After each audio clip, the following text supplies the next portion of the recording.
Okay, what is wisdom that proceeds from God? Everyone knows Solomon was one of the wisest men that ever lived. Besides Proverbs or the Songs of Solomon, there is one story in Scripture that reveals God's wisdom, enabling us to understand what is meant by God's wisdom. This story is found in 1 King chapter 3 verses 16 through 28.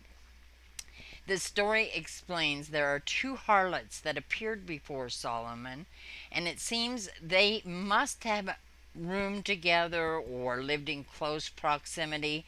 Both of them had suckling children, and in those days they apparently would sleep in bed with their children.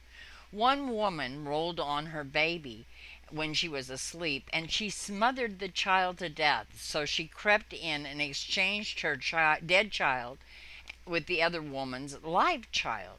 When the other woman awoke, she realized there had to have been a switch, and she knew the child was not hers. So the two women appeared unto King Solomon for him to resolve this dispute.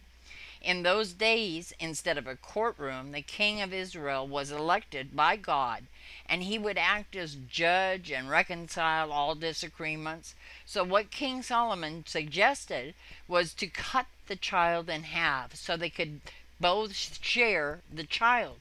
Solomon realized the biological mother would not want to see her child killed and cut in half. And of course, this turned out to be the case. So, the wisdom that proceeds from God is common sense. But as we all know, common sense is not all that common. It's my goal not to argue with anyone, but to only show you that what the Lord has taught me. I have a book out. It's called The Last Epistle by T.H. Spirit. However, when I traveled around the world, I found many different kinds of religions.